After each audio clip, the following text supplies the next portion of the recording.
giving them all. Oh no, we're going to get them. We'll get them. But listen, what you're thinking is you could just jump on this man or this woman and catch him or catch her off guard by surprise, and she's going to crumble. He's going to crumble. What you're not thinking about, this is a man of God. This is a woman of God. This is somebody that God has invested time in. This is somebody that God has fit for the battle. Yes, she might be worried right now. Yes, she might be crying right now. Yes, he might be tired. He might be weary. He might be a little too busy right now. But his heart is with God. And you know what kind of man this is. You're not thinking. You're thinking, oh, we're going to go grab him, catch him, and that's it. You're not thinking, this is a fighting man. Do we have any soldiers in the house? Yeah. Do we have any men or women that know how to fight, that know how to fight in the Spirit, that know how to get down and pray and believe God and stand for what they believe? Amen? Now, the enemy may think, okay, I'm going to catch him right now, and I'm going to do this, and I'm going to do that, and yes, it sounds all good, but he's forgetting that we serve a mighty God. He's forgetting that we fought other battles. He's forgetting that we know our God has brought us through some big ones. Amen? Okay? So, God in his infinite grace and mercy and the wisdom of his divine providence defeats the counsel of the enemy. Listen, blinding the mind of Absalom with respect to his counsel and inclining it to the opinion of Hushai. God will move mountains. God will move obstacles out of the way for you and I. God will change minds. God will change judges' minds. God will change the weather. God will affect anything. What can stand in front of God that he cannot deal with tonight? I can't think of anything. Not even myself. I can mess up, and I believe me. And I think, oh my God, and God says, oh, shut up, clean up, dust up, get up, let's go. We got work to do. Stop worrying about what you can do. Stop feeling sorry for yourself. This is not time to get down on yourself. This is time to fight, to get fit, to stand. He said, you know your father and his men, that they be mighty men, men of courage and valor, and not such weak-handed and weak-hearted men, and so easily intimidated as Ahithophel suggests. And they be chafed in their minds right now, enraged and full of wrath at the rebellion raised against their prince, their wives, and children.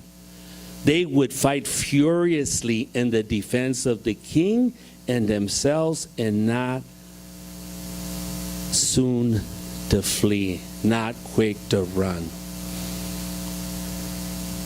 Sometimes you have to stop and think, what is going on? How is this affecting my family?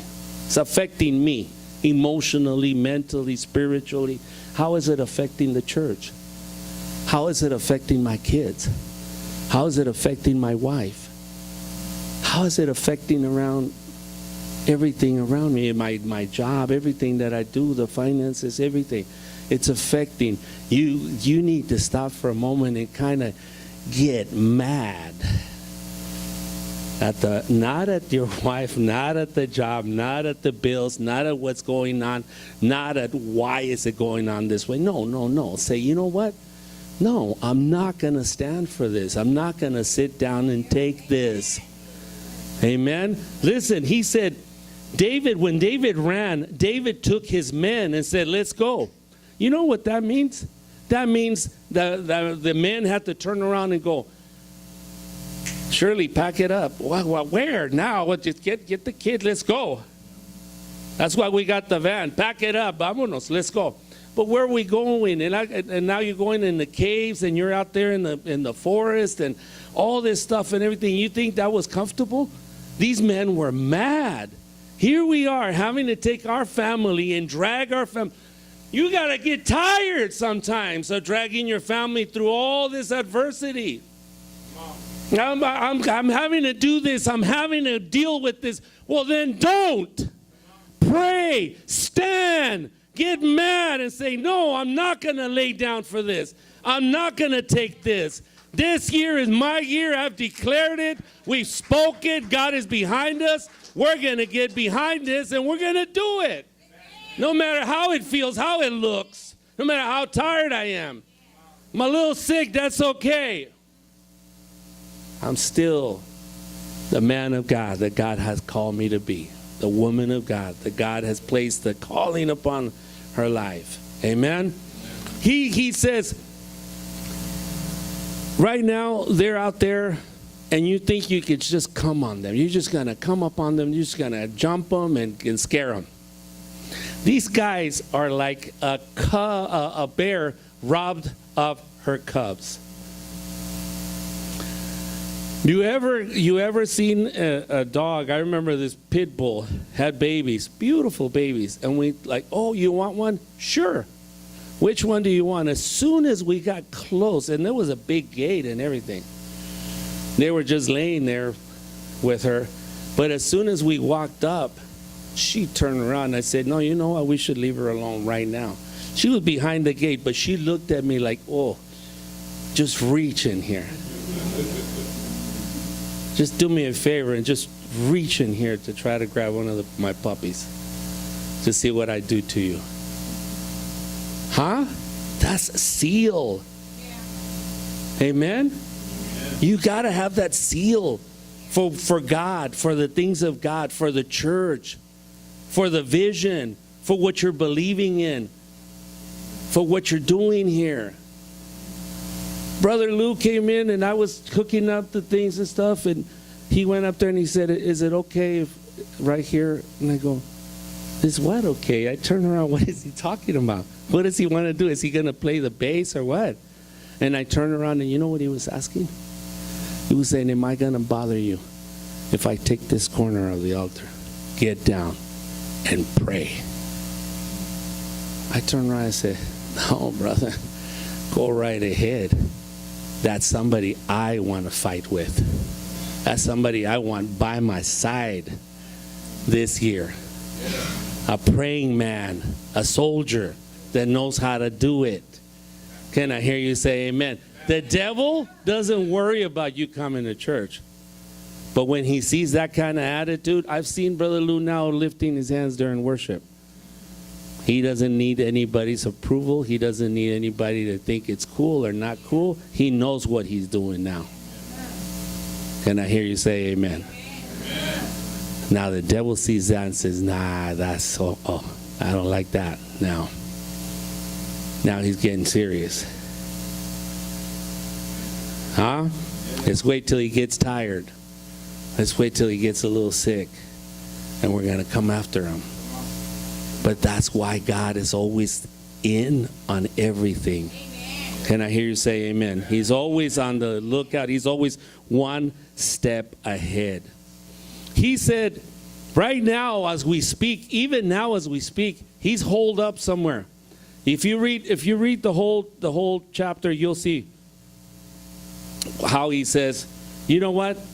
Right now, even now, as we speak, as we're talking right now and planning this attack and everything, he's out there, hiding in one of the caves, ready to jump out. If you read the King James and the Message and the Amplified, you will find out that it says that David would never sleep in the same place. He would never sleep with his men.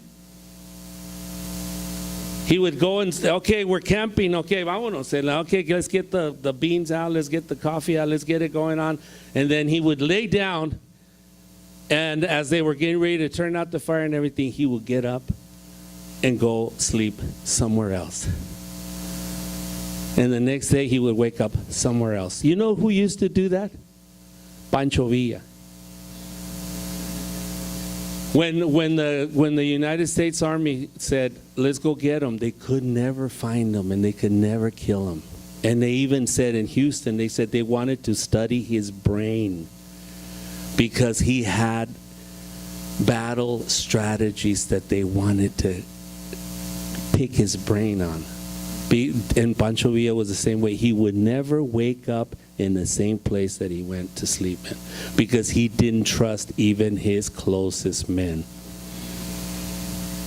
Amen? That was a fighting man. This guy says, you think you can go just get him, right? You're not thinking, what kind of man are you going after?